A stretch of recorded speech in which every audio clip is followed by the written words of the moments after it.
के जानकार, साथ ही साथ संजीव श्रीवास्तव भी मेरे साथ में जुड़े हैं, विदेश मामलों के जानकार। आप दोनों का ही बहुत स्वागत इंडिया न्यूज पर।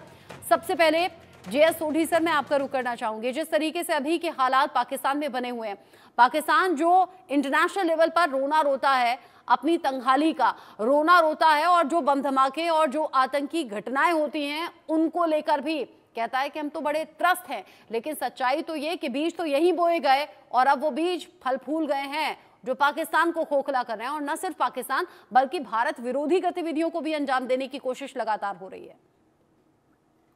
जय हिंद रचना जी, ये मेरा सौभाग्य कि मैं आपके न्यूज चैनल और विख्यात को पैनलिस्ट के साथ हूं।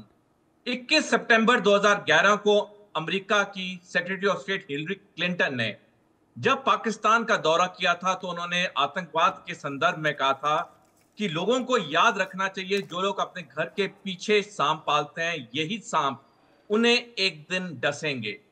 पाकिस्तान ने जो आतंकवादी रूप में सांप पाले भारत विरोधी जंग के लिए, आज यही आतंकवादी पाकिस्तान में भी दहशत मचा के रखी हुई है, पाकिस्तान में भी लोगों की जान जा रही है। लेकिन पाकिस्तान को अभी भी अक्ल नहीं आ रही है, पाकिस्तान अभी भी समझ नहीं पा रहा है कि जब तक वो ऐसे लोगों को पनाह देगा, पाकिस्तान खुद कभी तरक्की नहीं कर पाएगा। हमारे यहाँ तो ये आतंकवादी दहशत फैला रहे हैं, आए गए दिन लोगों को जम्मू कश्मीर में मार रहे हैं, लेकिन पाकिस्तान में तो हाल उससे भी बदतर है। वहां पे आए गए दिन बड़े बड़े धमाके हो रहे हैं, और यहां तक कि जो उनका सबसे करीबी मित्र है चीन, उसी के नागरिकों को वहां पे मारा जा रहा है। पाकिस्तान में आज की तारीख में रचना जी 38 तंजीम है जिनमें 30,000 से ज्यादा आतंकवादियों को ट्रेनिंग दी जा रही है। और ये जो आतंकवादियों का ये जो गेम प्लान है रचना जी, ये सिर्फ आतंकवाद फैलाने तक सीमित नहीं है।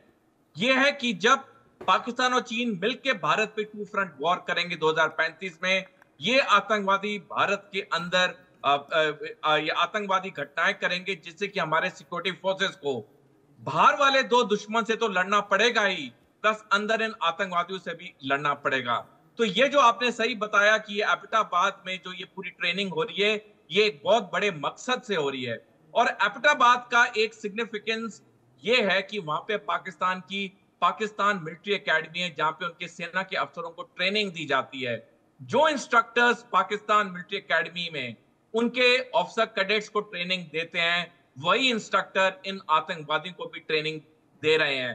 तो आप समझ सकते हैं कि किस ऊंचे दर्जे की ट्रेनिंग इन आतंकवादियों को दी जा रही है। और हमने देखा जब 2008 में बंबई आतंकवादी हमले हुए थे, ये 10 आतंकवादी जो पाकिस्तान से समुद्र के रास्ते आए थे, वो कितने ट्रेन थे और उन्हें कितना कहर मचाया था। तो ये जो पाकिस्तान में हो रहा है, ये बड़े गेम प्लान के तहत हो रहा है 2035 को मद्देनजर रखते हुए। आपने कहा कि जिस तरीके से सोच समझकर ये पूरी रणनीति तैयार की जा रही है और भारत के खिलाफ साजिश रचने की बात, एबटाबाद में जो ट्रेनिंग सेंटर चल रहे हैं, संजीव श्रीवास्तव जी, भारत ये जानता है कि भारत के एक से एक बड़े दुश्मन पाकिस्तान में फल फूल रहे हैं, और न सिर्फ खुद बल्कि अपने जैसे कई आतंकियों को ट्रेंड करके भविष्य के लिए तैयार भी कर रहे हैं। लेकिन सच्चाई तो ये भी है कि सिर्फ भारत के दुश्मन तो नहीं है, ये अलग अलग देशों को नुकसान पहुंचा चुके हैं, जिसमें अमेरिका का भी नाम है। तो क्या सभी को साथ मिलकर आतंक का खात्मा नहीं करना चाहिए?